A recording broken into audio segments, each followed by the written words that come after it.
Happy Easter! Welcome to the weekly recap from We Are Soccer. Yes, we are back. We missed a week. We apologize for that. I was out of the country attending a Champions League game. That was fun. We'll talk about it. We got a lot to get to. We got a comeback of the century. Well, sort of. A really epic game for Manchester United in their Europa League play against Olympique Lyon. We're going to talk about that. We're going to talk about some of the results this weekend that happened in the Premiership. We're going to talk about new leagues that are starting up. We're going to talk about the Bundesliga. We're going to talk about more Champions League and some injuries to key players. Ooh, yes, there's lots to get to here, folks. We're going to have a little bit of fun, so stick around. Let's jump in. What? And I'm going to give you one opportunity because we're friends. Winner! Who gives a shit about where the ball's been? Yeah, F him. They went from loving this guy, best move ever, to hating him. I think it's the most ridiculous thing in the world. I love it because it tells you how the game was played. There's nowhere for him to go. I think there's one place. You can't do that in the national team. Do I look like I'm freaking kidding? He does things that are absolutely insane. Successful and sexy? No. It wasn't aggravating at times? Yes. Sorry, That's not very fair. It's not about being fair. Welcome to the greatest soccer show ever.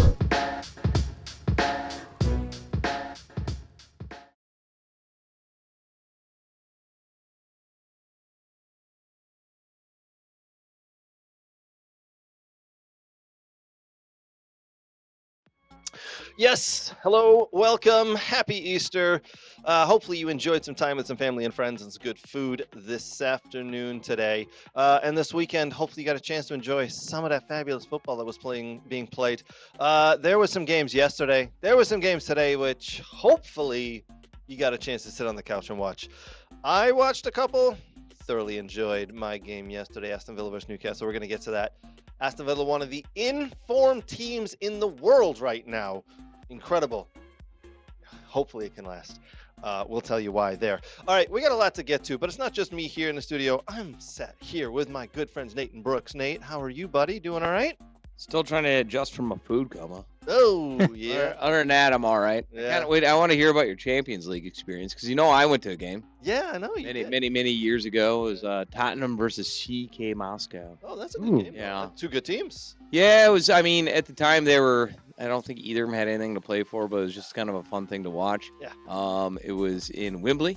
Oh, okay. And there was no beer. Oh. And it was kind of funny because it was like, the Champions League is brought to you by Heineken. But we're not selling. But we're not selling any of that here. That's funny. And it was like, oh, Yeah. completely dry. If I knew that, I would have been, would have hit a few more on the way in, but Yeah. didn't know that. That's all right. Yeah. Yeah, we'll get to it. Talk about it. Brooks, how are you, bud? I know you. You did the girls' high school rankings today. I did. This is awesome. 8:00. So just an FYI, if everybody wants, after you're done watching us here, of course, check out We Are Soccer YouTube for the girls' high school soccer rankings that Brooks did this evening. Mm-hmm. All four divisions, ranked them 1 through 15. Good job, Brooks. Mm-hmm. But other than that, how was your weekend? How have things been, my friend? Good. Let's see. Well, we had a Friday night. You weren't there. You had just come back from England, so I get it. You're still tired. Yeah. So that was good. Friday night soccer. Saturday, MLS, watching some USL, so that was good. Little League One, some guys I know that were playing, so that was awesome. And yeah, came in here at noon, started working on that high school soccer ranking stuff, and there you go. Yeah, man, you've been busy with the high school stuff. You've been busy working, doing a lot of VR soccer stuff. That's awesome. All right, yeah, why don't we won't skip around it. I was this past week, Tuesday night in England at Villa Park for Villa versus PSG. I tell you what, I've seen Aston Villa play in some big games before, but this is probably one of the biggest ever. To go and see your team, the one you absolutely love and would die for, play in the biggest competition in the world is something else.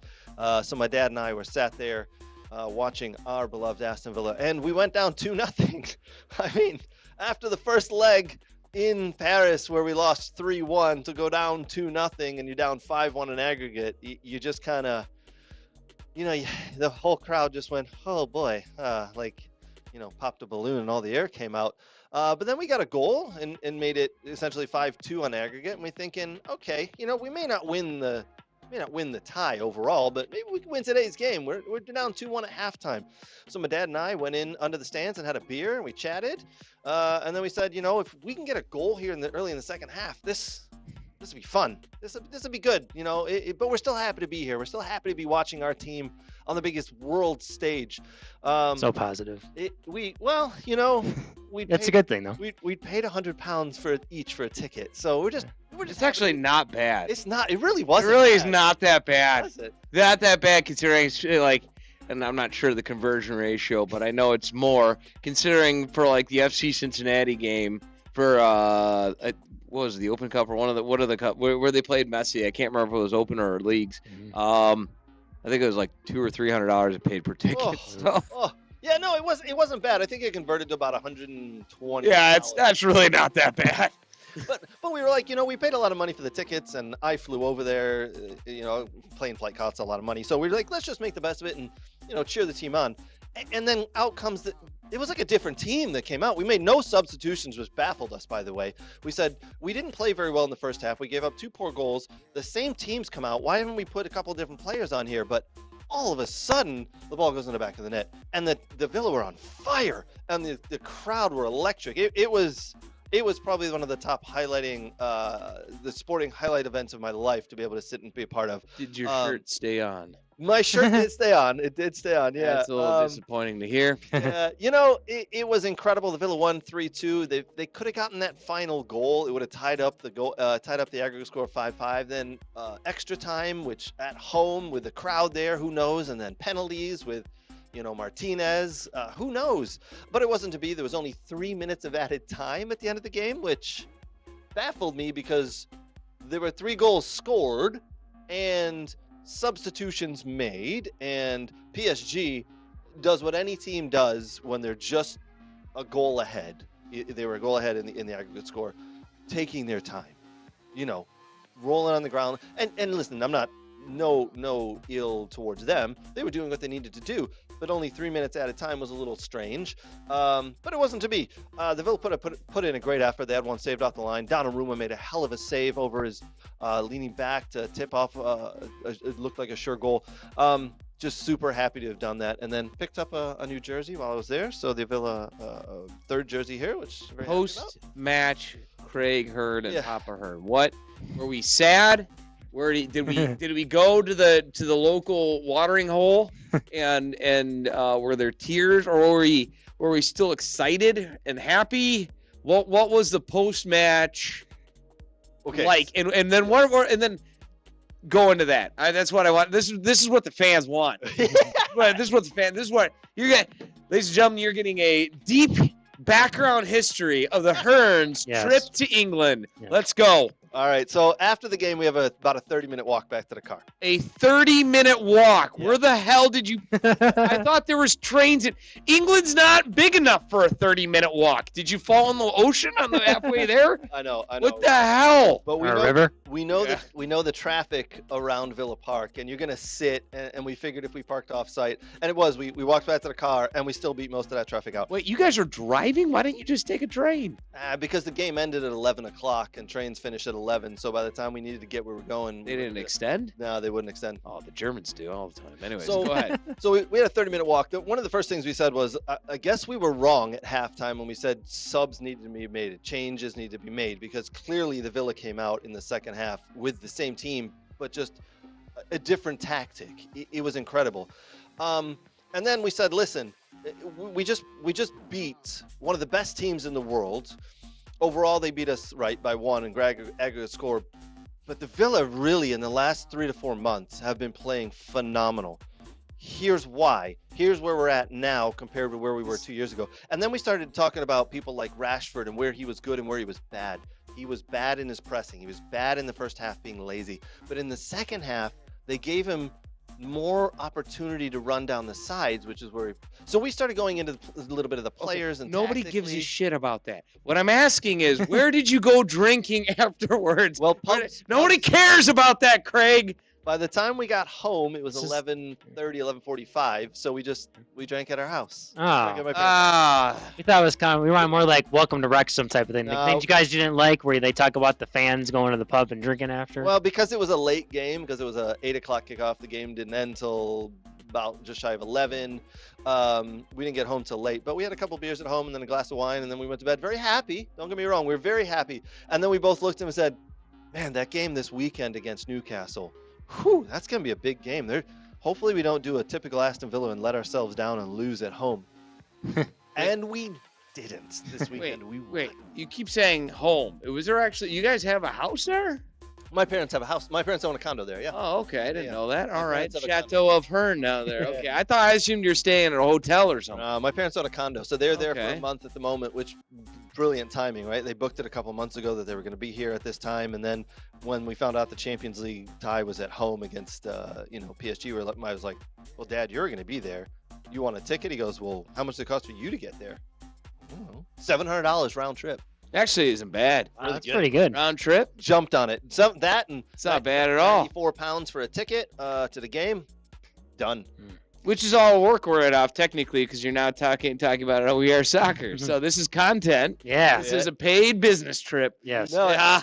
Hey, Steve Shield, counting. Yeah, you saw that and you heard about it. Yeah. Yeah. Duly noted. So yeah, listen, the Champions League was absolutely phenomenal. There was a point Did you where cry at all?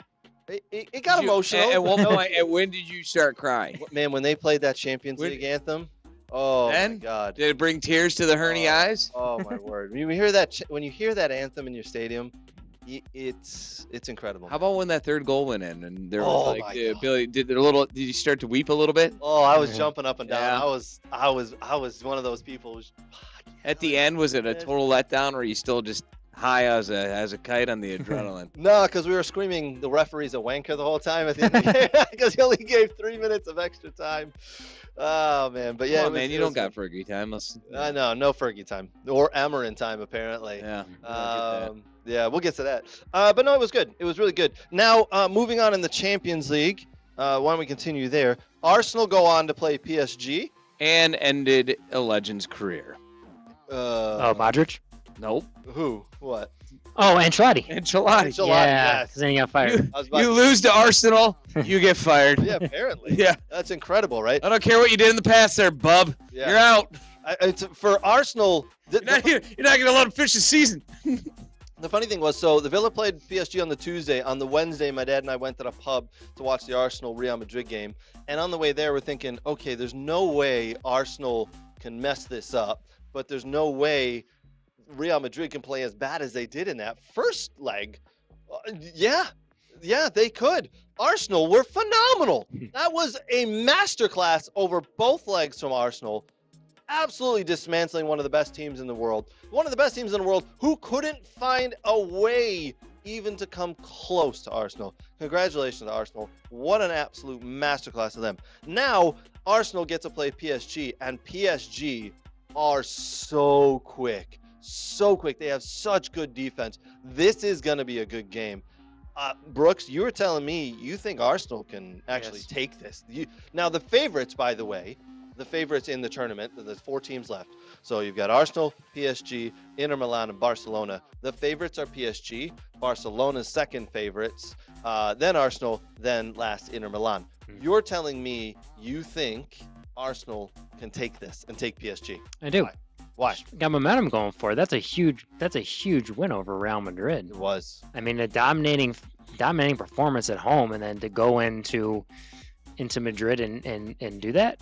Yeah. That's not easy to do. Agreed. And that's a good team of players they have. And they just won today again 4-0 against Ipswich. Mhm. Arsenal's flying right now. PSG is going to pump them. You think so? Yep. Like pump or just beat them? Pump. Pump. You're going PSG, huh? Mhm. Not close. Not you think close. PSG is going to railroad him? Yep. Give me it. Why? Why? Because they have a better team all around. Number one. Number two is Real Madrid has had issues all year. PSG, you mean? Or no, Real Madrid has issues all year. So Arsenal Oh. beating Real Madrid that's not the Real Madrids in the past. They're sitting second on the table. And that's why Ancelotti's getting fired, because they did not have the midfield squad and the strength in the center. But there have been years where Real Madrid went far in the Champions League sitting behind the This is Barcelona. Yeah, they True. did not have. They never replaced Cruz. They never replaced Modric. They didn't have Apple. They were hit up by injuries too. You can't just go in with a forward lineup and just go, okay, let's work. I don't think that was as strong as a. I don't think that was a great Real Madrid team. I think ownership owns a little hand in that. Not really replacing Cruz as they should have. Not getting someone in for an aging Modric like they should have. Kind of like how Liverpool's just signing all the old guys because they want to live in the memories. Anywho, so you're going PSG. Brooks is going Arsenal. You're going Arsenal, but Nate, you're going PSG. Hey man, by a lot. Okay. Villa's. That's everyone like. Okay, Arsenal beat Madrid. PSG beat Villa, who, as you just said, was one of the better formed teams in all of Europe. As of right now, Sunday, the top 20 teams in the world, Aston Villa is number 1 in the last 10 games. Yeah. 9-0-1. So to beat them over the aggregate of 2 games like that, it is really well. That PSG team really did impress me. And what worries me about Arsenal, Brooks, is they don't have a true forward. They don't. Mourinho is not a true forward. I think they could struggle. And by the way, Saka got kicked yesterday and was seen with bags of ice on his ankle. They say it's not serious and he should be good. But, man, it's worrisome when one of your top stars goes down. Yeah, go for it. Oh, yeah, we got some comments. Yeah, go for it. So, BX Gunner 81's with us tonight, our good friend in Charlotte. Craig's burner, or Brooks's burner account is with us yet again. Okay. Yes. So, here we go. Release the Hounds, he says. So, and then in 20 years, I've never seen a clearer path to the final and winning. And that's an Arsenal fan. Arsenal PSG will be an exciting 2-leg. That's just your dummy burner account. Of course it's going to agree with you. Oh, what have we got? Brooks is agreeing with himself again. Yeah, So, Nate, you're kidding, BX. Nate, you're going to say that it's PSG versus Barca in the final? You're going to go Inter. You think Inter Milan beat Barcelona? Yep. The old lady? Hansi Flick is going to lose to Inter Milan? What happened to Lewandowski? Oh, yeah. Oh, he got injured. He's down with a hamstring injury right now. Doubtful. I think they got hit up with the injury bug. Yeah, 2 big injuries in the. I think they're in trouble. Okay. They finally have all their players registered, though. Yeah. It only took them 3/4 of the season. See. I think it's going to be. I think that's going to be a much closer and tougher game, if you ask me. I do think Inter's not bad, man. Like Inter's pretty good. Yeah, I mean they were not at the top, and then they overtook Napoli in the Serie A. They've had to do some digging to get to the top. They're a good side. So we'll see, but Barca. I mean, I think with an injured Lewandowski, it's changing your game just a little bit. It is going to change It's going to change a lot because Lewandowski is just that target guy who can poke balls in the back of the net. Yep. So you're right. It's going to be a hell. Though both semifinals are just going to be awesome to watch, by the way. Let's put it out there. So it's Arsenal versus PSG. First leg, April 29th. Second leg is May 7th. Barcelona versus Inter Milan. First leg, April 30th. Second leg, May 6th. So you got Arsenal, PSG first. Barcelona, Inter second. Listen, for my money, I think PSG snake this one at the end. I think they go through. They beat Arsenal just barely. And then I do think even without Lewandowski, if he might be able to come back, who knows? But even without him, I think they could, with all their firepower, take Inter Milan. And I think we're looking at a PSG Barcelona final. It's going to be tough. I think the X factor is that Flick is very, very good as a club coach. He just very good as a club coach. He's just turned that team around this year. From what a disaster it was last year, he's come in and just made a hell of a team. Adding one player too. It's just changing. Just changing the formation, changing the motivation and the tactics.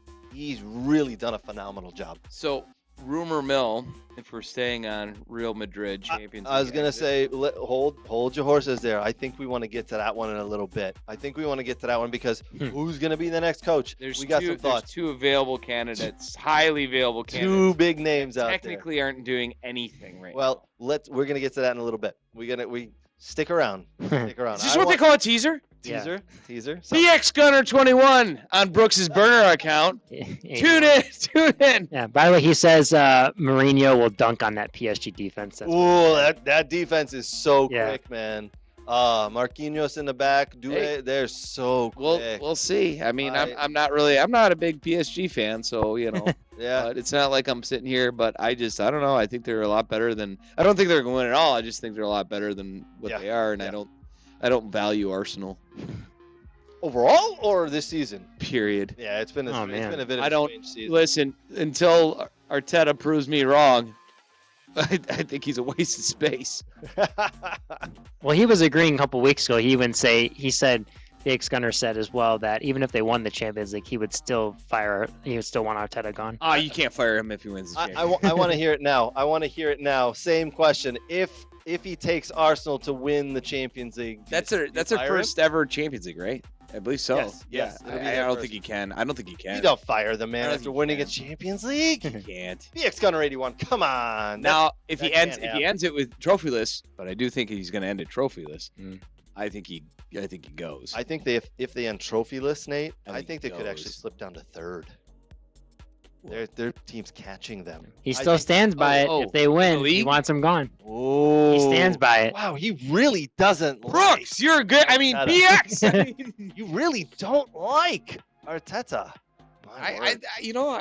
do like BX 21. I Like I was saying, just for the show, guys. Value him. Value him and all his insights. value our Love it. YouTube viewer, Love it. BX81. All right, listen, we're going to jump in. Let's talk about a little bit more. Let's talk about the EPL matches that happened over the weekend.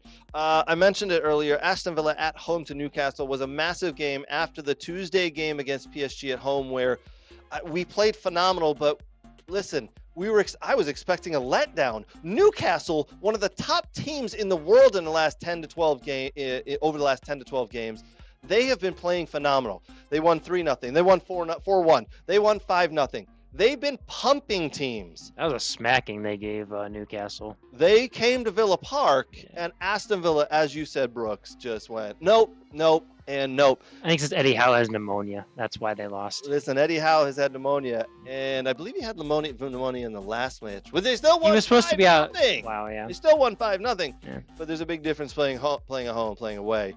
I'm sure I'll give you a goal difference. Okay? But Villa just came out from the off. 33 seconds in, a deflected goal.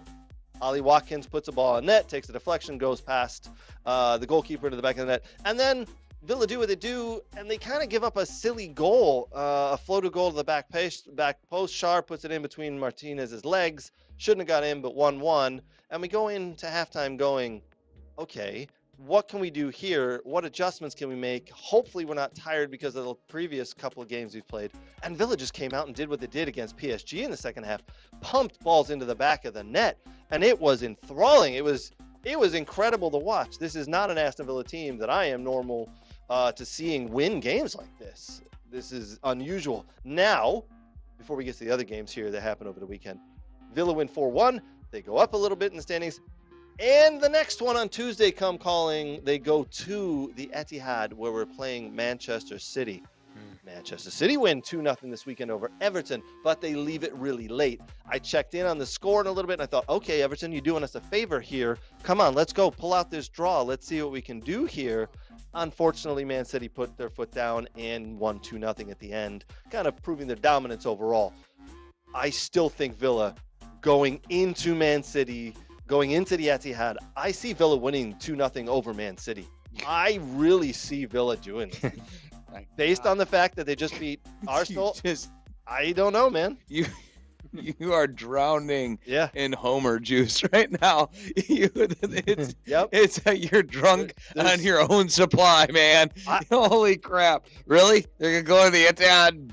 Have you seen how poorly Man City have been playing over the last several weeks? Yeah, you know what? But I seen how poorly they've been playing over the last 7 weeks. Have they lost a game in the last 7 weeks? Barely winning games, pulling them out. I'm telling you. Winning with an asterisk. I'll bet on it if you like. Sure. Let's do it. Got three What do we teams on 57 points right here. So it's Yeah. I was just about to ask you, how pissed off do you got to be? Like, you're like, yeah, we beat Newcastle, and now we're all the way back down to 7th. Because everyone else. Because everybody else is winning. Yeah, I was hoping for a little help. I was Shit. hoping for Fulham to do a job on Come on. Chelsea. That didn't happen. Chelsea overcame a 1-0 deficit to beat Fulham to 1. I thought they were gonna. Yeah, I thought they thought they were going to be out. Ante Robinson was the captain of that. American captain. He's captained a lot of that American team. Capianto. He's been a captain for a lot more. Yeah, he's been doing a bit. I really thought Fulham were going to pull it off Yeah. today, but then all of a sudden you're looking at the stats, you're like, wait a minute, no, Chelsea are all over them. They're just Fulham going to have to hang on here, and it didn't work. Man, Nottingham Forest took a poop. Yeah, Nottingham Forest have been slipping big time. Yeah, I here. thought they definitely finished in top 4. Yep. Yeah, You know, it's not. But they're at 57 though. That's not impossible to jump. They're playing Tottenham next, so that's a win. That's a win. Let's put up that table there for you boys to look at. There, you're talking about.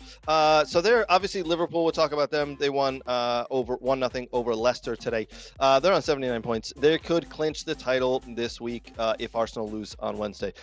There's Newcastle United though in 3rd on 59. Manchester City in 4th on 58. Chelsea 57. Nottingham Forest 57. And Villa slipped down because of goal difference to 7th. Yeah, but Nottingham has a game in hand. That's Tottenham. That is. They play tomorrow at Tottenham, by the way. Who Yeah, it is. I actually think that game's going to end in a draw or a Tottenham win because Probably. Forest haven't been really putting it together the last couple of weeks. They seem to have fallen off.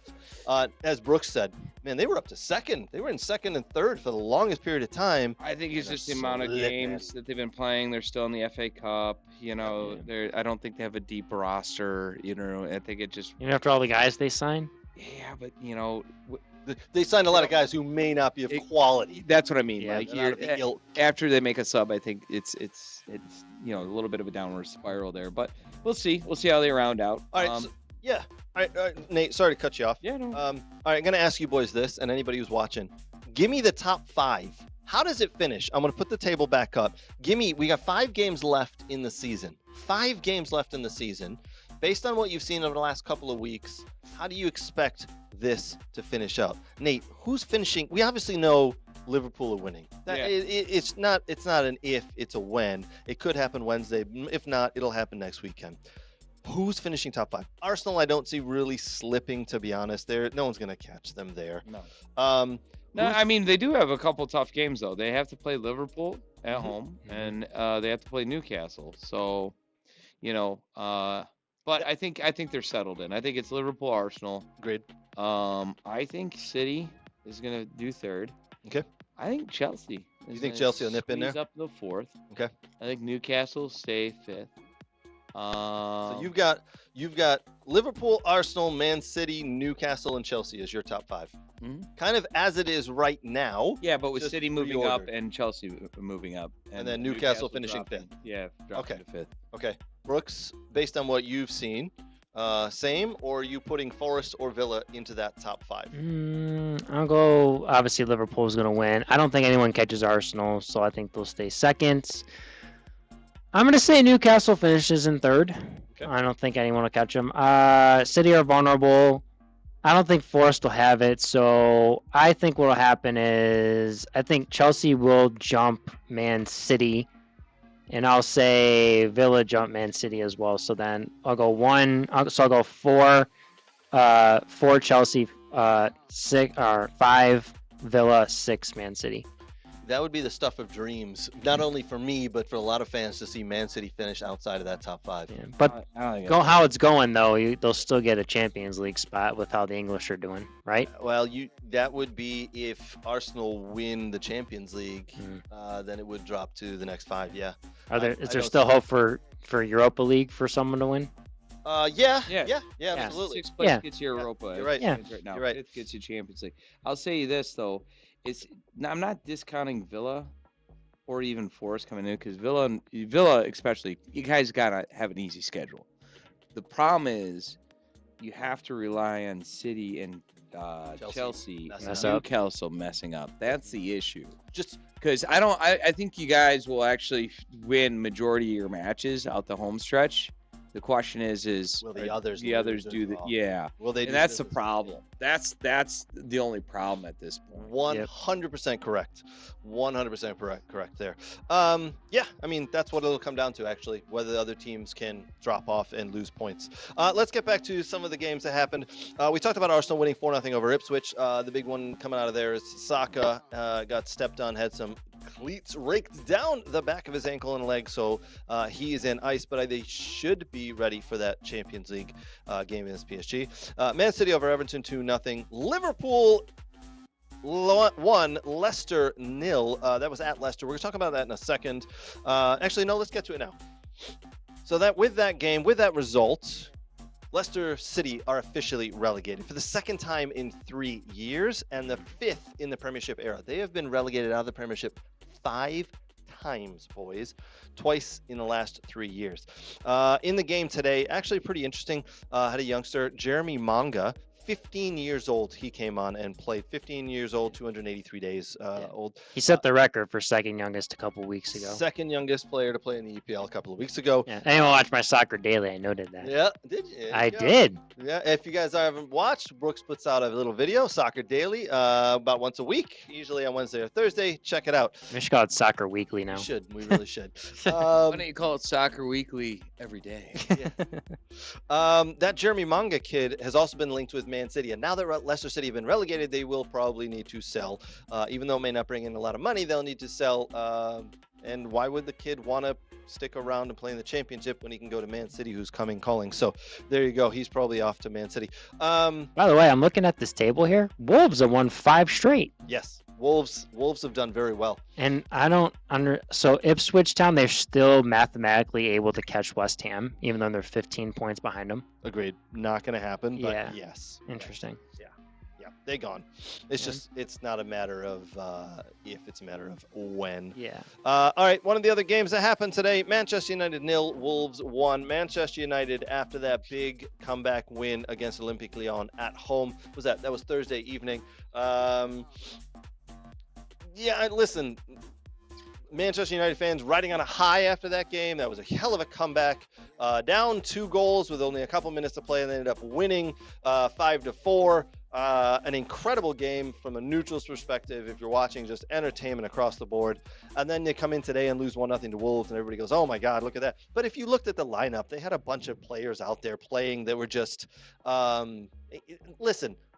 Manchester United don't give a crap about the league anymore. They know they're not going to finish in the top 5, top 6, top 7, top 8. That's not their thing. What are they going for? They're going to put all their money. They're putting everything into the Europa League now that they've advanced past Olympique Lyon and into the semifinals. And that's their path to the Champions League. That's where the money is. That's what they're doing. So the fact that they lost 1-0 for us neutrals, it's a little bit of a laugh. Great. They lost again. It doesn't matter. I mean, they're putting all their money into the Europa League to win that, to get through the Champions League. They rolled out 2 academy players to start. Yeah, exactly. You know, That's all you have to do. and I'm not trying to make excuses. You can. There is an excuse. They don't. It's important minutes for those 2, though. Win it. No, Yeah, I'm we not saying talked- it's we not talked saying it's about that not. before, though. It's not saying it's not. It's just if you're in a vital match, you're not going to roll out 2 academy players. Right. Correct. But we talked about before that the league's gone, so it's good that they're rolling out the young kids. Oh, It's important. Who's going to be in the squad next year? Well, it's almost like a scrimmage every week. It really is. Like, hey, we're gonna have a test match to see who the hell I'm gonna roll out there. You know what I mean? Because I can't lose on Thursday. So on Sunday, I'm gonna roll out a bit of a trial here to see what's going on. And that's what it is. And everybody says, well, look at that. Rasmus Højlund, and I've heard the nickname that some people call him, Trashmus Højlund, whatever. Yeah. Why do you keep rolling him out? And Amorim said afterwards, listen, he's a striker. He's struggling at the moment. What can fix this? Goals. Yep. I gotta keep. And if he's not Yeah, playing, try. if he's not playing, he can't score goals. So how do we do that? Well, we play him, and hopefully he puts a ball in the back of the net, and some confidence comes. And then come into the Europa League, he can get some minutes to score. And then maybe we can get half our money back when we sell him and get a real striker. Nice, Nate, I want it right now. We're not going to talk about this too much longer. Why? Because my pain and misery can't take too much. Because as we just said, Manchester United has given up in the league. There's nothing there. This is, I'm gonna say it now. It's the numbers were today. They reached 45 points. 15 losses. They're never gonna get. They won't get. They're mathematically secured now. Yes. I know. I'm just saying though. Do they get to 45 at least? This is by far the worst Premiership season they've ever had. Yeah. The most losses, the worst home form, everything. Everything's terrible, right? Which is funny because I said this was the worst United team and that I've ever seen. It really and is. my one friend looked at me like I was crazy. I won't say that. And I'm like, Did you ask him to take his red tinted glasses off? wait, hold on. Just repeat that last statement, Craig. This is the worst they've ever done in the league. I'm like, so how do How do you like? It was just so the way you said it. I just looked at him and said, "Nah, I'm not doing this right now. I'm not. Like it's like it's like when like, and I joke sometimes, but like when a flat earther comes to you and you're like, no, let me tell you, that round stuff, and you're just like, I don't have the energy for this. You're like, I can't do this right now. I can't do it.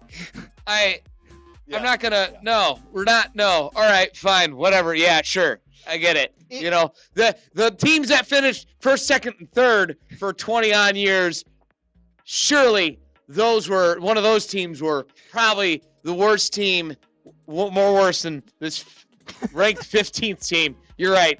I apologize. What the hell am I thinking?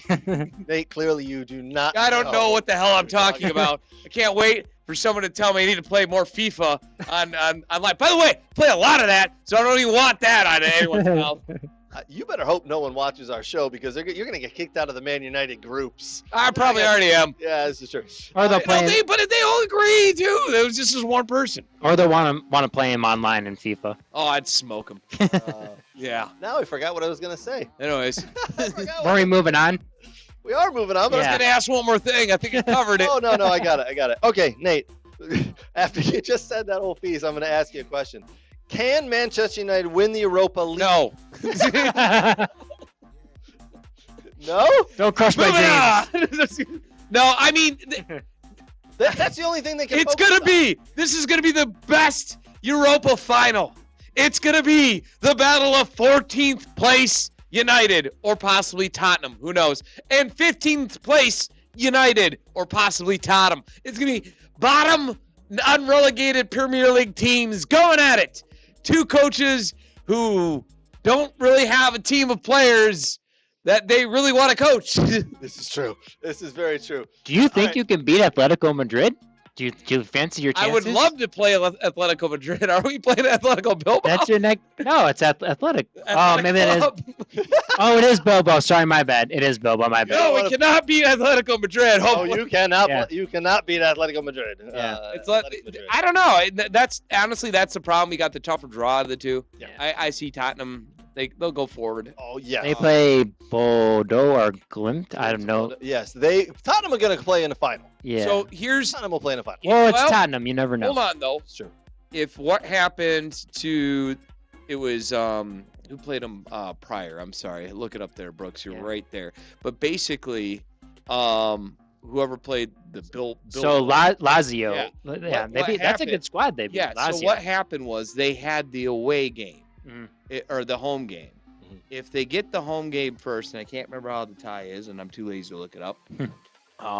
If at home they can sneak in a couple of goals like they did Lazio, and then just pucker butt cheeks, hold back. Sit back and hold on. And that's what they did against Lazio, and that's how they won. There you go. They could do the same against Tottenham because the advantage that they have is that away stadium that's very small and the pitch is kind of weird, and it's probably snowing right now. In Norway, so yes, as we speak, the flakes are falling, and it's confusing to everyone. Yeah. And I don't think the sun ever rises in there. Never been, but I'm sure. Summer is beautiful. Summer is beautiful in Norway. The 2 days that it actually happens in July. It's kind of like Michigan, but worse and darker. Exactly. Anywho, but yeah, no, Athletic Club is going to be. It's going to be. I think it's going to be a tough game for United. They're fourth. They're fourth in La Liga. I think United can sneak it though. I think United can sneak it. It's not even sneaking it because what happens is. In the Europa, they actually look good for majority of their games. They haven't lost a game in the whole competition, in everything, in group qualifying and obviously in the group. They have not lost a game, so they're an undefeated team. They've won and tied every game, every team they've played in this thing. So they could theoretically come out and actually look decent and play well. They showed heart and spirit and actually wanting to play, against Leon, and actually came back when otherwise they were pretty much on the ropes. And we'll see. Yeah. Who knows what can happen? But it's their way in. If they win this is your only shot at getting European football. This is it. If Manchester United do not win the Europa League, they will not play. It's kind of like what Stuttgart's doing right now. They will not play in Europe next year. Yeah, my other team, Stuttgart, same boat. Cool. Hands up. We'll see what happens. but there's a path. At least they have a path forward for themselves. All right, last game is happening in match day 33 in the English Premiership. Tomorrow is Tottenham versus Nottingham Forest. Fully expect a draw or Tottenham to win. Forest are on a slide, are not able to put things together right now. Don't bet on it because I said that. Because Nottingham Forest 2. That's against Nuno's old team. That's what'll probably happen. This is true. This is very true. I think he wants to stick it to him. I think that Forest are just on a slide right now, and Okay. I will. I'd be surprised if Forest were able to pull that out, and I'm really hoping they don't pull it out, so they drop down and Villa have a chance to move up. You see where I'm going? with this? Your sorry. hope is clouding your judgment. See where I'm going with this? 2-1 Nottingham Forest. Probably. Craig All right. in tears, laying face down in the living room. Yes, absolutely. All right, we got a lot to get on to here. We're going to talk a little bit about it. Bundesliga. We're going to talk about the U.S. Open Cup. We got a new women's pro league that's starting up. Oh, we're also going to ask you the question of who takes over at Real Madrid. I know Nate's got a couple of names. I've got one or two names. We got a little bit of World Soccer news to get to. We got a lot to get to and not a lot of time here. Nate, I really want to talk about the Bundesliga. I missed the Bundesliga last week because everybody's so focused on the Premiership and the Champions League. You got to catch me up. How is the Bundesliga doing? Let's do it. It's the It's the Bundesliga chat time. It's a It's a Bundesliga chat time. It's a Bundesliga chat time with Craig and Brooks. League sucks. Move on. Next segment. Munich's got it in the bag. Yeah. Harry Kane's going to win a trophy. Munich's got it in the bag. Hey. And Renato actually was talking to him last week because the Harry champions. Kane? No, Renato. And he's like, you said the way he said it. oh, I know, He right? goes, Yeah. Kane's gonna win a trophy. You go, Renato was talking to him last week. Yeah. These guys on NLT. Whoa, they got connections. Renato thinks Harry Kane's just a curse. That's what he said. I mean, so That's hard. that's hard. But with Leverkusen drawing today, I'm not sure on the mathematics of it. Yeah. But when you got a team sitting 72 and the other team sitting 64, with, let's see here, just a handful of games left, 4 or 5 games. It's not mathematically out of the reach, but it's pretty hard because Leverkusen has drawn their last few games and have kind of laid. I mean, listen, over the course of a season, Bayern Munich has been the best team out there. Yeah, they've done. And Renato and I were talking. Renato of Next Level Training, one of the top trainers in the country because he trains with our good friends at Next Level Training. Next Level Training is the best training company in the country. We were talking about it, and both of our teams went out of the Champions League at the same stage, but his team is on their way to winning a championship in the domestic league. Mine is obviously got a couple of games to go just to get into the top 5. They've been the best team, and to say that Harry Kane is a curse, that's a bit harsh on him. The guy can still score goals, man. Yeah, but I think Vincent Kompany, another coach, would have really taken this team to better heights. I don't think Vincent Kompany. I think they're going to sell him. You think they're going to sell Kane? Yep. Whoa. He's not fast enough for this league. Wow. And that's, look, they got rid of Mueller. Yeah, he They're wanted saying to stick around, but they got rid of him. Because they're going younger, faster. What are you giggling about over there? Aaron Bird's commenting. So he said Renato knows everyone, and then he also said Nate might need some training. I'm untrainable. Meaning I'm so bad you can't train me. Untrainable. You know how they say guys are so good you can't train them? I'm the opposite of that, but you still can't train me. That should be honestly a segment. NLT tries to train Nate, and the frustration, we just record the frustration on Aaron and Renato and Scotty's face as they try to make me a better player. And it could be pure comedy, I think. I mean, joke's on me, of course. They would pull their hair out after like 10 minutes, I think. Yeah. That might be a great segment. Just so Aaron knows, just so he's listening. He's watching. Yeah. I'm happy to announce. So, my daughter, NLT, all the way. Scotty was number 1. Was. Was. So Scotty's a trainer at NLT, and everybody loves Scotty.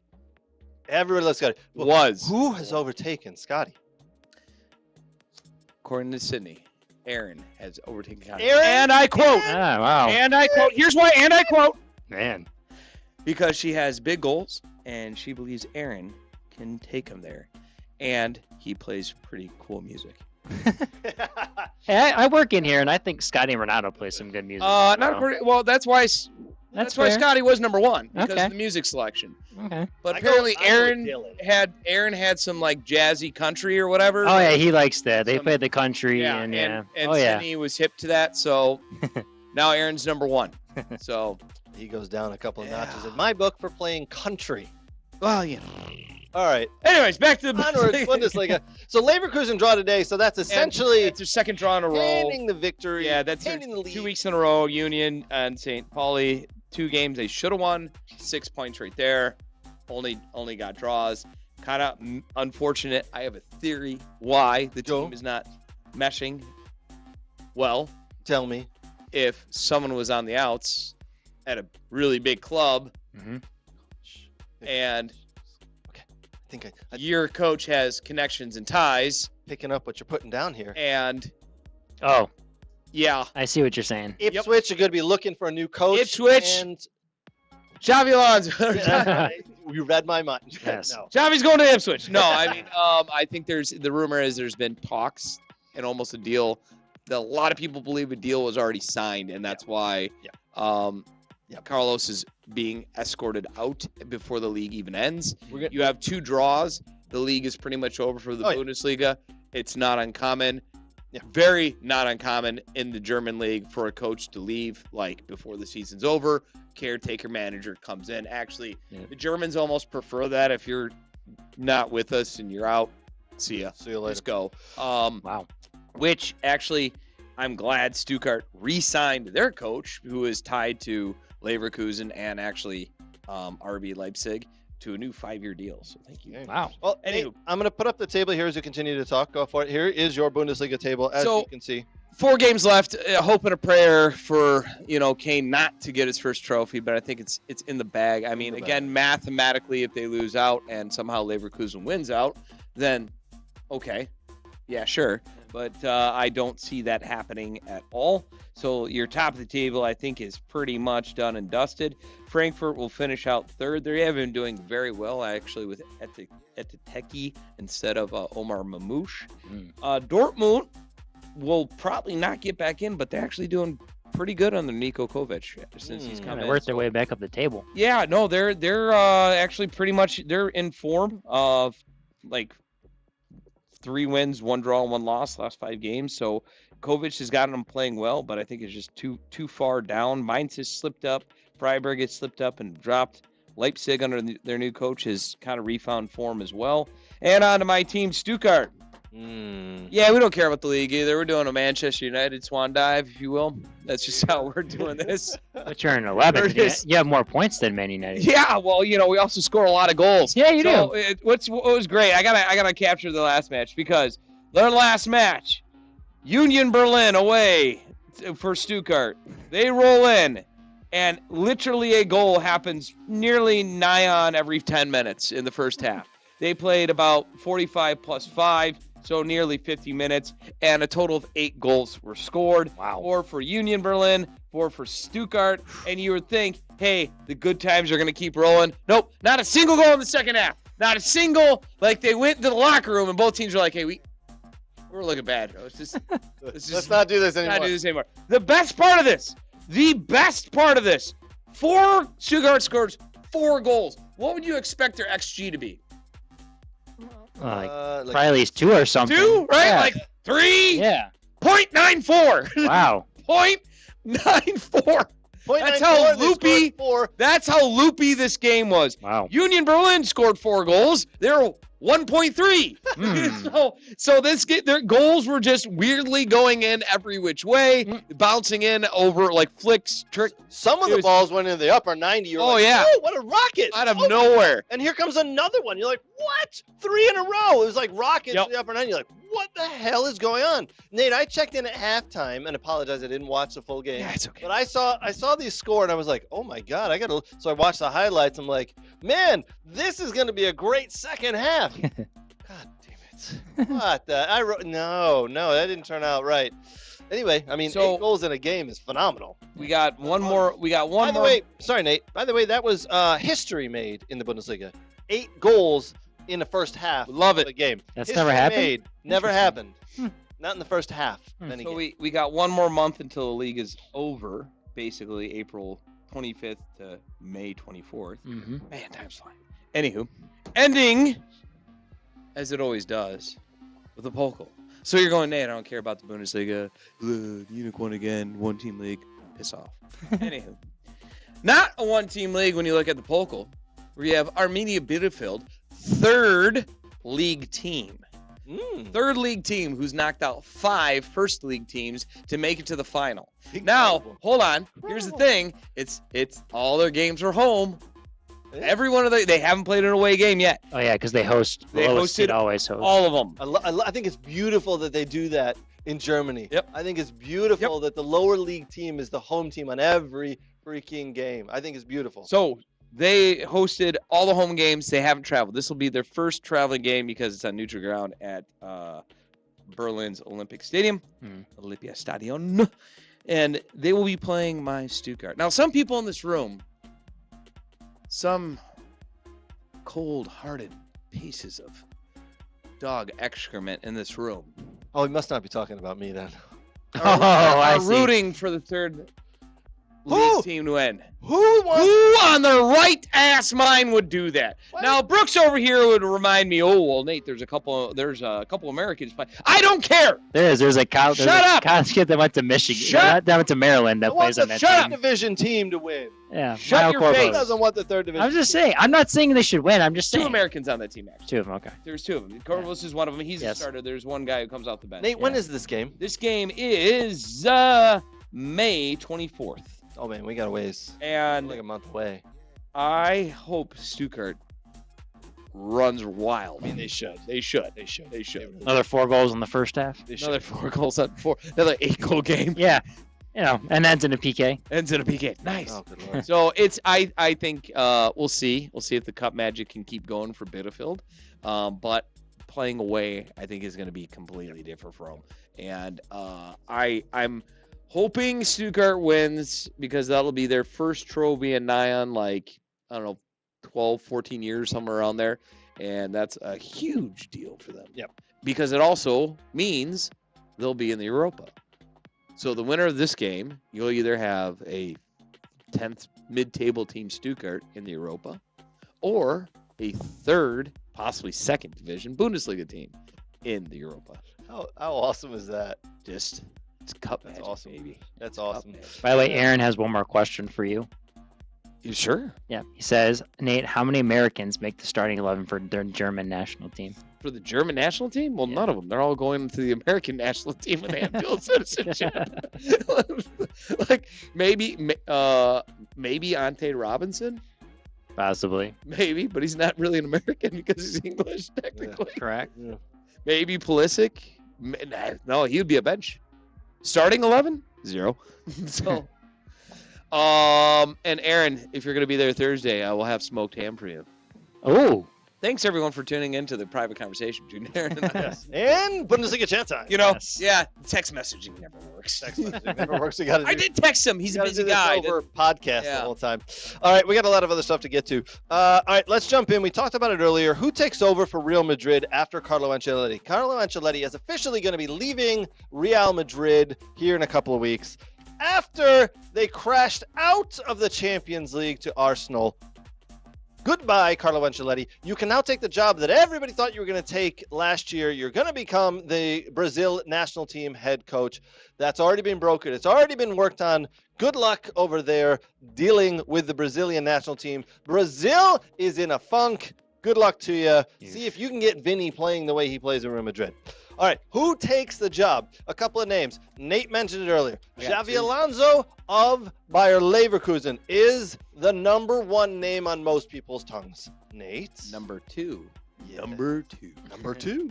Klopp is apparently a little frustrated in his current job and Yep. feels the workload is too often. Would like to return to coaching, but there was only 2 clubs he would return to.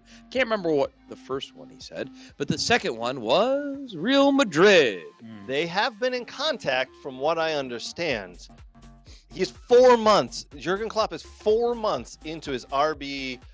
Like it's a director role. Red Bull director He kind of role, right? oversees all the branches. All branches director of coaching, right? Pretty much. He's 4 months into this role. He has been given permission, by the way, by Red Bull to talk to Real Madrid. So this could happen. But if you were a betting man, boys, who would you say is the next man to take the job at Real Madrid? Who would I take? Who do you, one, who would you take? And 2, who do you think is going to take the role? So give me number 1, who would you take? Oh, man. I would take Klopp over. Really? Really? Why? Look at the team that Arne Slot has inherited. Oh, yeah. Okay. And he Okay. did very well, won several trophies with Liverpool. Consistent year over year, he turned that Liverpool team around, and I don't think he's going to have to turn a Madrid team around.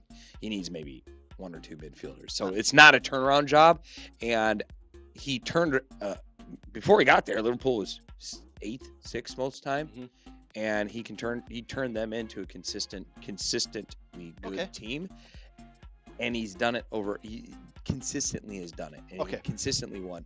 Xavi Alonso did it once. So yeah, I'm gonna give you the counter to that. Xabi Alonso took a team which wasn't the greatest team in the world, and out of nowhere turned them around. This year they've had a down season compared to last season. Yep. But man, did he had that team playing and firing on all cylinders with some of the not the greatest players in the world. Don't get me wrong, he had some good players. Well, that's the other thing. I think he's young as well. He's young. Hold on, that's the other thing. And Klopp's not that old either.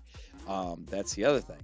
He's 57. Yeah, that's the other thing, is that Klopp has experience with big clubs, big name clubs, and man managing big name players. Xavi Alonso high expectations. So that's a enigma. Agreed. That's a risk. I think another a counter to that is Real Madrid want Florian Wirtz, and they want 1 or 2 of those players. Now you bring the coach over who's got a relationship with those players. He can convince them to come over, right? So there's that. Listen, either way, it works out really well for Real Madrid here. 2 great coaches that want to coach there. I honestly think it will be Xavi Alonso. I think it's in the bag for Alonso. I think that's why Leverkusen hasn't been performing down the stretch in the later half. I think his focus is elsewhere, and I think that deal's already done, and that's why Carlos Ancelotti is already canned. I think Klopp's the backup number 2. If it does, they can't get it over the line. Any other names? I mean, I have not heard of any other names. It's just those 2. I think those are the 2 biggest managers right now that are available for you to get right this minute. Yeah, and it is written. What about Erik ten Hag? Oh yeah, is he in there? What's he doing? Hey, wait, hold on. We have a wealth of former Ajax players at United. We'd love to sell you, Erik ten Hag. You're gonna have your pick of Onanas and Antonys. They look great in a Real Madrid jersey. Yeah. What if he came out out of the world? They're like, Erik ten Hag, his bald head coming. Yeah. We do have a comment here. We have a guy named Banana Clips commenting on the. He might be my new favorite dummy account that you have, Brooks. Thanks. He said, remind you, when Xabi joined Leverkusen, they were 17th in the Bundesliga. No, I get that. I understand what he's did. You're talking to the Bundesliga guy. Okay, like I know it's if you look at the longevity and continued success of one coach versus the other, and you look at the size of the club that Madrid is, the size of the club Liverpool is, and the size of the club Leverkusen is, one coach has been able to manage bigger clubs. There's less risk there. Is Xavi Alonso good? Yeah. Like, he is absolutely good. He's, touted as being one of the better soccer minds in all of Europe right now, with his background, playing experience, and who he's been under. Would he do great at Madrid? I would bet yes, but if you're asking me to take a risk on a guy or take someone who kind of has done it, I think I'd take the guy who's kind of done it. Yeah. That's just me. I'll say this with Klopp. I'm just looking at some of his records. That is, and Mainz, Dortmund, and Liverpool. I mean, it's impressive. Like It's all impressive. at Mainz, from 01 to 08, 109 wins, 78 draws, 83 losses. Dortmund, from 08 to 15, 180 wins, 69 draws, 70 losses. He's won the league with Dortmund. He's won the Pokal with Dortmund. Yeah, he got Mainz promoted into the Bundesliga. Either way, you're not going wrong. You're either going with the brand new manager who's bringing nice, cool things, who can do hot stuff, or you're going with the guy who's proven he can do it at other clubs and take a club from this to this. Yeah, right. Boy, it's a shame he never got he was 1 win away from 300 at Liverpool. I blame that on. You're gonna like this. I blame this on Manchester United. How you doing? You're welcome. That's the nicest thing I'll ever say about Manchester United. How you doing? Moving on. Moving on. All right, boys. We got a couple of things to get to. Brooks, U.S. Open Cup round of 32 draw. Yeah. MLS teams in now, and some interesting matchups between the USL and MLS sides. All right, Brooks. Give me a couple of matchups between MLS and USL sides, and what you're looking forward to in this. Oh, I gotta bring up the schedule here. Give me Good Lord. Oh, my God. There we go. Let's see.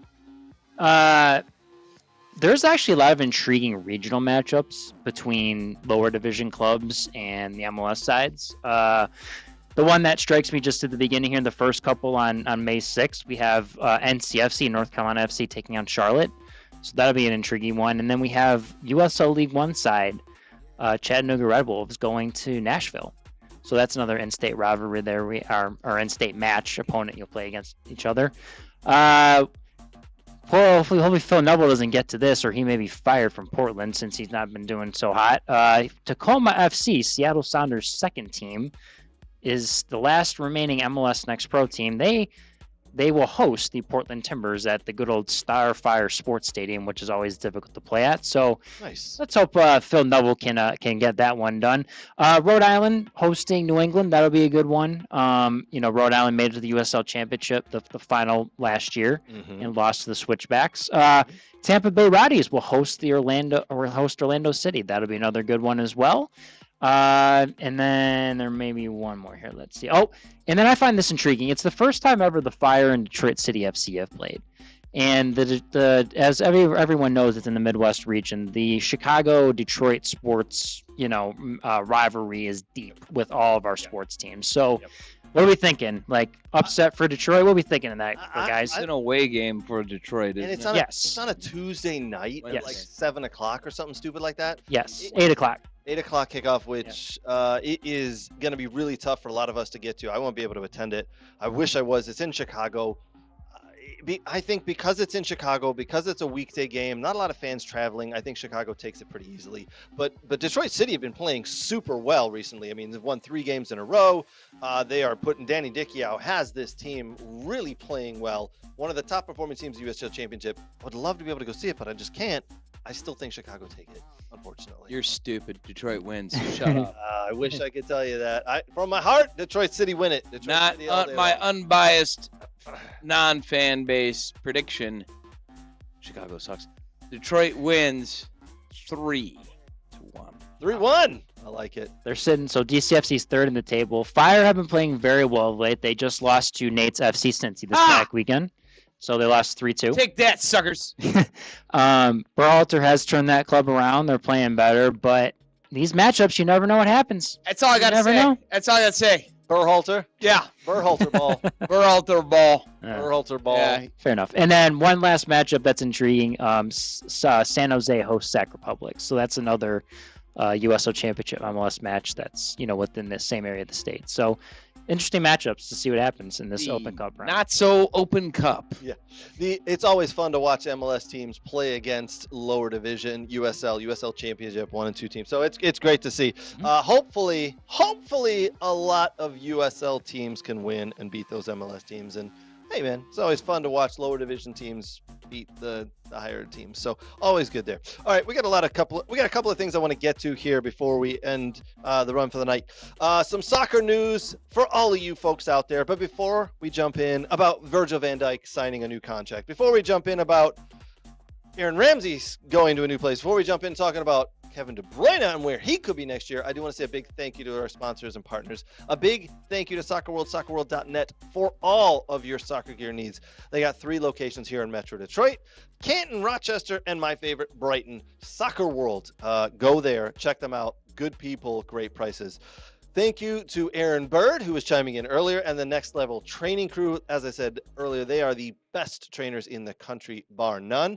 Big thank you to the Michigan Jaguars. Our kids play for the Jags, Nate and myself. Our kids are superstars because of the Jags.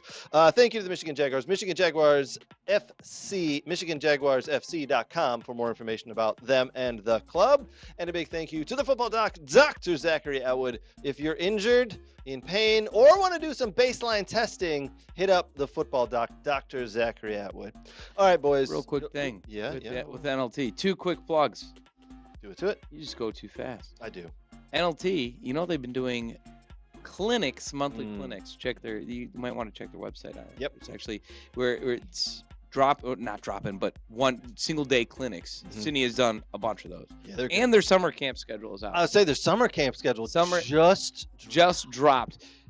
Save some spots because I'll be forking over money for Sydney again. Anywho, all my checks go to Aaron now. Yeah. They actually dropped the summer schedule a lot earlier than they usually do. Yeah. Which is really good and helpful. Multiple locations too. Oh, all over the state.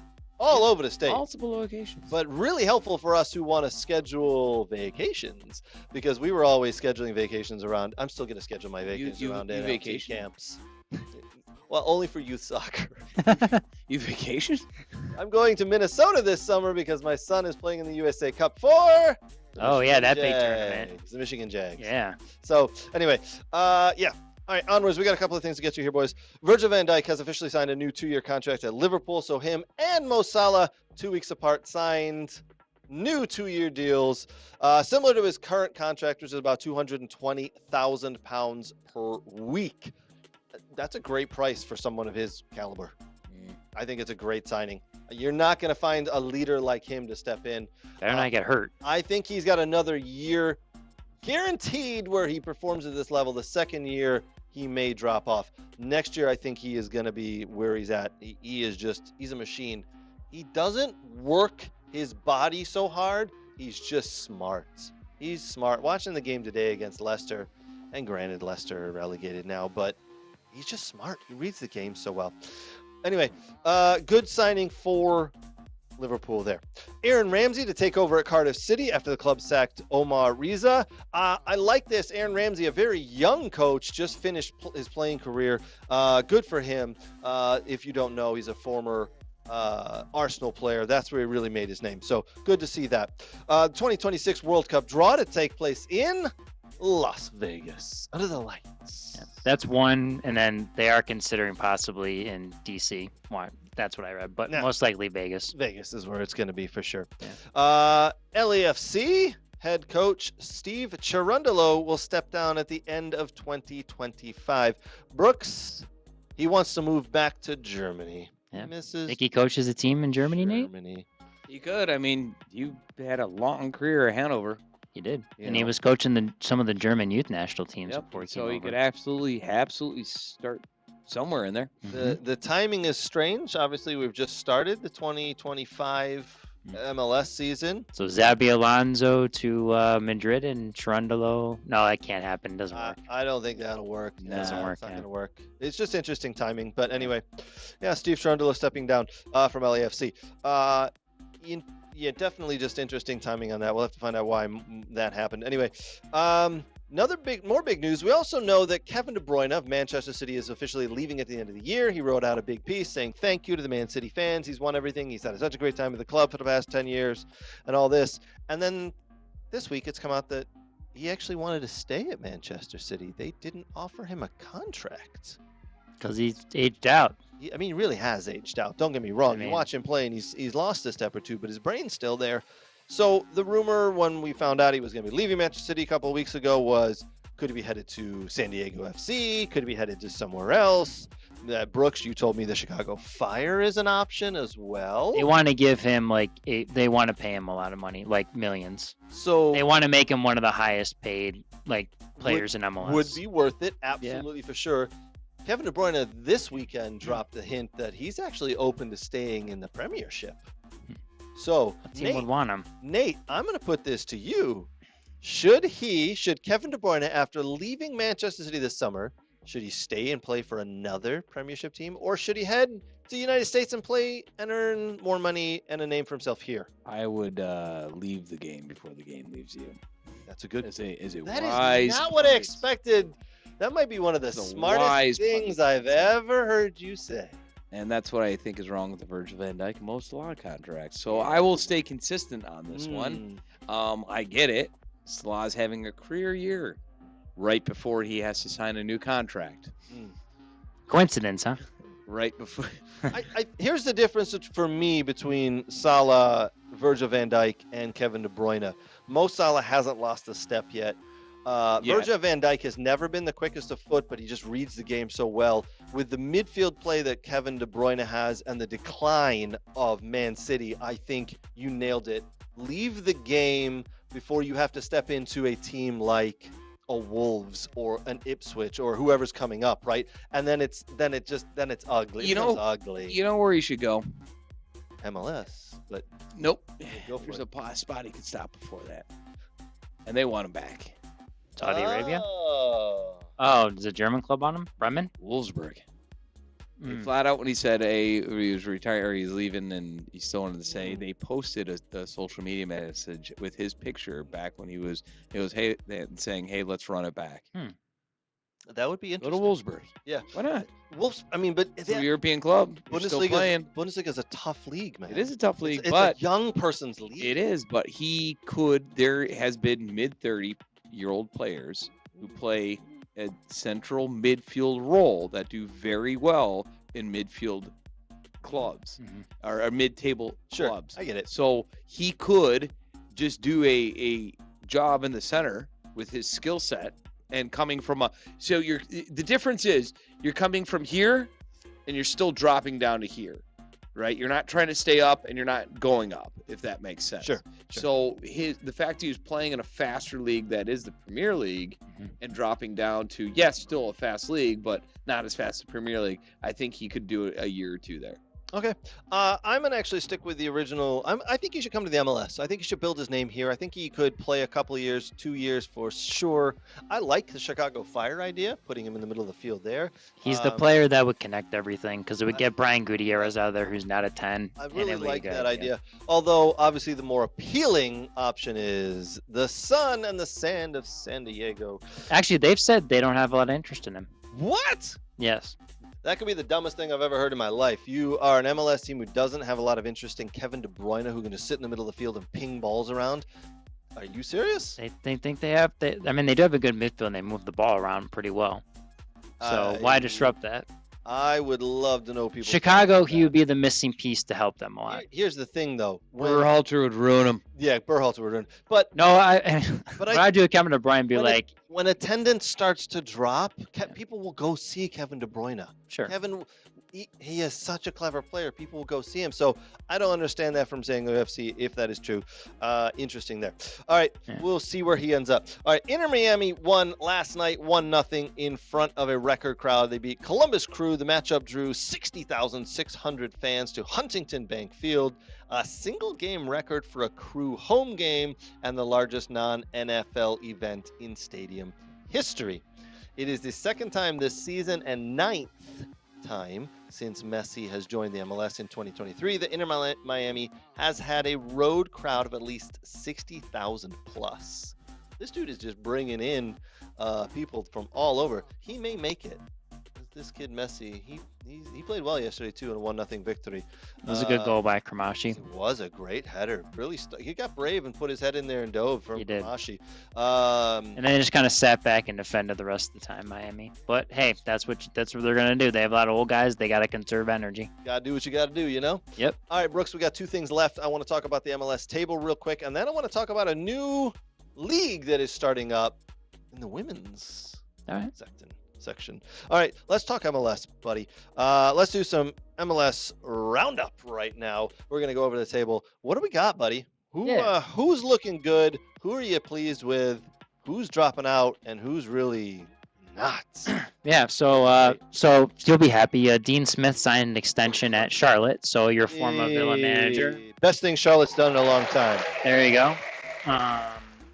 So Charlotte's sitting on top of the Eastern Conference, and Cincinnati's right there as well, tied on 19 points. 2 very good sides. 2 extremely good sides that are well-deserving to be in the top 2 spots. Miami there in 3, Columbus hanging around in 4, doing very well. Obviously, Chicago being up in the 8th spot in the Eastern Conference is a good one for them, especially with the last couple of terrible years they've had. Toronto not doing so well. That's been rough for Robin Fraser going. I think Insigne wants to leave. There's been talks of he's like, oh, I want to stay. No, I want to leave. I'm curious if he goes within the league somewhere else or if he goes back to Europe. Caleb Porter digging himself out a little bit of a hole. New England won this past week, so now they're on 10 points. So that's a little better. Atlanta, the surprising one. I thought they would start a little better. They started with a win, with a few good wins in the beginning of the year, and then they've kind of dropped off a little since. So then moving on to the Western Conference, the Vancouver Whitecaps at number 1 in the Western Conference. Yes, Brian White, the great white hope, I say, of Canada. 4 goals in 1 game against Austin FC, and they're on 20 points. And talks of new ownership and new stadium and, maybe them possibly moving somewhere if an ownership group comes in and buys them, wants to move them. And they're giving all the fans a reason to stay in Vancouver. So doing very well. Austin FC getting the 1-0 of the LA Galaxy. LA Galaxy still in a huge slump. Ricky Puig has been a huge miss, but it just seems like there's more to it than just Ricky Puig still, recovering from his injury last year. Brooks, I'm going to jump in here. I watched a little bit of this game today. Austin hosting LAFC. Mm-hmm. LAFC, the only fight I saw in them today was after the final whistle went when there was some pushing and shoving. And they're all running around. That was the only fight from LAFC today. They were terrible. Yeah. I mean, absolutely terrible. On Austin's side, they just did what they needed to do. They put a ball in the back of the net. Brandon Vasquez jumping on a deflected ball, tap it in, win 1-0. But honestly, LAFC, that was poor. I expect way more out of some of the players that they have on their squad there. Yeah, for LA Galaxy for sure. And then I guess the top of the table, Minnesota at 3. Portland actually at 4 with 15 points isn't bad as well either. I thought they were lower on the table, but they've been doing well. Seattle with the big win over St. Louis at home. San Jose kind of find their form. They're making some moves here to try to kind of solidify and build that team. I'll talk about that more on Soccer Daily this week about the moves. And then Kansas City winning a few, still trying to transition after Peter Vermees got fired and Kerry Zvagnin's taken over, but it's still in the season. Only 9 games played, but there's some interesting teams at the top of each conference table. Yep, only 9 games in, so long way to go. All right, entering in a 2nd division for women's pro soccer in the United States, something we haven't really had. So we have the NWSL, and now we're going to have the WPSL Pro Women's League. Yes. This is great. I actually like this. I really like that we have another league, another place for women to go play. Yes. This is great. So the WPSL has been an amateur league that's been around for, I want to say 15 plus years at least. Okay. I know we had a lot of teams here. I think it's more common on the West Coast and other areas of the country. But anyways, so I have some notes here from one of the articles. So the league actually originally intended to be a 3rd division to launch, but the investors saw an opportunity to fill the gap, so they decided to fill in the gap in the 2nd division. So the league's going to launch that's after they're having an abbreviated fall season after the 2026 Men's World Cup, and they're going to begin a full season in 2027 from April to October. Each team will pay a $1 million franchise fee, and the league expects to launch with 16 to 20 teams. The biggest name that came off the books right away was Cleveland, so Cleveland's going to join this league. They had talked about it for a long time to have a pro women's team. They weren't sure if it's NWSL or some other league, and they've come on and said, hey, we're in WPSL Pro. So what's interesting here, so like I said, 15 teams are of the possible 16 and 20 have already been confirmed. I like this, that the league is exploring the idea of giving players equity in the league. It's interesting. I like that. It's different, right? Like you have a say in some of it, like you have an investment, so it's interesting. Yeah. Listen, I think it's another opportunity for women to play the sport at a higher level and to grow the game and to really grow players up. So I think it's a great idea. There's a lot of ins and outs, a lot of things that need to be discussed and worked out for this to happen and make sure it does right. But I think we're having the conversation and we're getting there, and it's going to start next year. So lots of work to be done before it actually starts. Yes. We'll follow along. I know there's franchise fees of $1 million that are being talked about. I know there's a lot of stuff to affordable. It is affordable, especially for someone who just wants to start a team. But then you need a stadium. You need to be able to fill the stadium. There's a lot that goes into it. But either way, it's a good thing.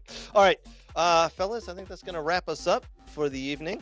I want to say a big thank you to everybody who joined us. Big thank you to everybody who threw comments in there, no matter what platform you were on. We appreciate that. Do us a favor, though. Give us a like, give us a subscription, or give us a share. 1 or 2 would be great. We'd appreciate it. If you're listening to us on one of the podcast platforms, Apple, something like that, give us a 5-star rating. It really helps us and puts us out there. I do want to say a big thank you to our sponsors, Soccer World, Next Level Training, Michigan Jaguars FC, Zach, the Football Doc, Zach Atwood, Dr. Zachary Atwood. Appreciate all the love and support our friends have shown us and our partners. Fellas, it's been awesome. Brooks, we look forward to the Soccer Daily, which is just once a week. We may have to change that name coming up this week. And again, if you have any interest in girls high school soccer, check out the rankings video we did earlier today. It dropped at 8 p.m. Get the rankings of all 4 divisions here in Michigan. That's going to wrap us up, boys. For me and the fellas here, we'll see you next week. Cheers. Cheers.